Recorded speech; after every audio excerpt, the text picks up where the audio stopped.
We are students from Quest University, Canada, and came to Clayoquot Sound for our Political Ecology class.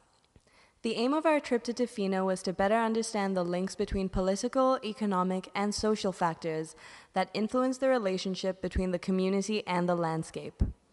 In doing so, we were able to appreciate the various ways in which individuals, institutions, and organizations are working to preserve and conserve Clayoquot Sound's natural landscape. It was the voices of the residents of Clayoquot Sound that proved to be the most valuable in helping us inform this relationship.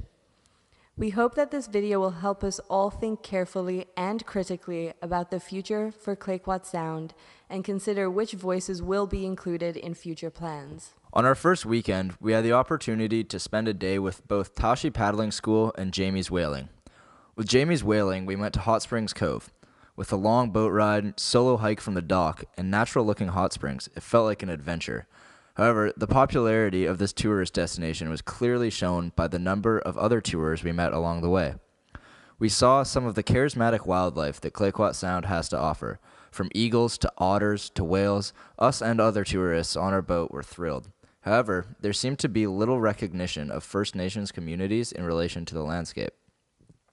Our cultural tour with Tashi Paddling School was guided by Emery and Simca. The trip to Ichachas revealed the breathtaking landscape and ocean scenery that makes Clayoquot Sound such an appealing location for tourism and so loved by locals. Emery and Simca managed to couple our adventurous day with time for an honest and educative conversation about Nuu-chah-nulth history and traditions. At the end of our trip, we got to hike part of the Walk the Wild Side Trail on Flores Island. Starting in Ahousaht, this 11-kilometer trail draws visitors from around the globe to an area steeped in history of the Ahousaht people. It was important to see and recognize that the Nuu-chah-nulth culture is not isolated to history, but is very much alive and evolving. Our tourism experiences in the Sound were quite varied. We had the privilege to see spectacular scenery and escape into the outdoors for a few days. We noticed that all of the tourists had an element of adventure and escape from the modern world of concrete and buildings to the wild areas of Clayoquot Sound. In looking at brochures around town, it seems that Indigenous culture is often represented as a part of history rather than a vibrant, living culture. Although we are all aware that Clayoquot Sound has been inhabited for thousands of years by the Nuu-chah-nulth people, short-term visitors could easily miss this important aspect of the landscape due to the specific ways such activities tend to be marketed. When the fun and games were over, it was meeting time. We had the wonderful opportunity to meet with a variety of environmental and political figures in Clayoquot Sound and learn about the area's history and current position through a diversity of voices. Emery Hartley met with us representing the Friends of Clayoquot Sound. The Friends are a group who speak for the wild things.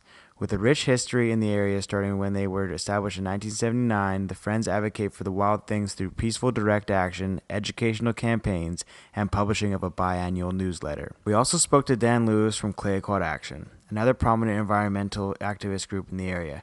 Clayoquot Action is dedicated to preserving the biocultural diversity of the Clayoquot Sound region and accomplishes this by running educational campaigns with a slightly different focus from Friends of Clayoquot Sound.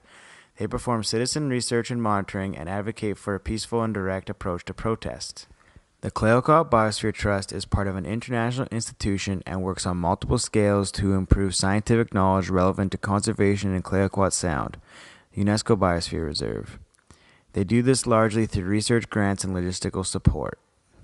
The Raincoast Education Society educates local children, residents, and seasonal workers in Tofino. They collaborate with the Clayoquot to deliver educational experiences that blend scientific and traditional knowledge.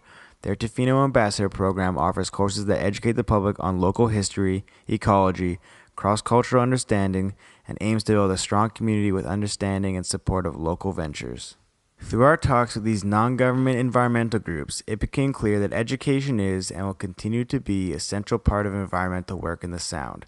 Most of those we spoke with took a science-based approach to their work, while still recognizing the legitimacy of Nuu-chah-nulth knowledge. This intersection of Western science and Nuu-chah-nulth traditional knowledge will no doubt play an intriguing part in the future of Clayoquot environmentalism.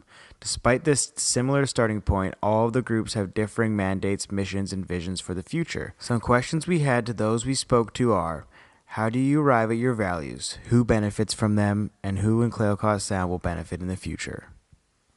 We spoke to Yuri from Pacific Rim, who works to preserve the rich and natural heritage of the West Coast for the benefit of the Canadian taxpayers.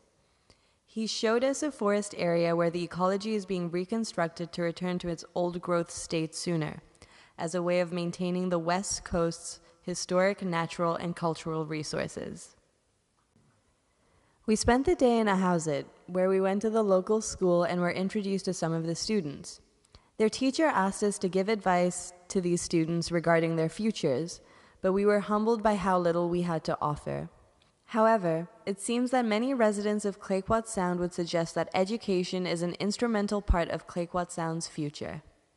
After speaking to longtime resident and doctor/fisherman Dave Radcliffe, we gained a better sense of Tofino's economic transition from an extractive industry to that of a resort municipality. In speaking to Mayor Josie Osborne, we got a look at what goes into planning for maintaining infrastructure and resource allocations in the resort municipality of Tofino. As the environmental activist groups have also suggested, Tofino's mayor discussed the next move could be towards a knowledge-based economy. However, it's important to question which types of knowledge will be a part of this economy and how First Nations traditional knowledge can be incorporated in an authentic and truly representative way. We came into this area trying to figure out how stakeholders in the area viewed the environment and the ecosystems around them. In the end, we discovered that regardless of the disparate views on what nature was and how one should responsibly interact with it, everyone we spoke to was passionate about the future of Clayoquot Sound's landscape and people. In an age where we cannot separate humanity from nature, we must ask the following questions. What kinds of marks do we wish to leave? Will governments recognize our desire to leave a certain type of mark? And whose voices will be considered in deciding what marks to leave? With the passion, dedication, and thoughtfulness we witnessed in just 1 week, we are optimistic for the future of Clayoquot Sound and its people.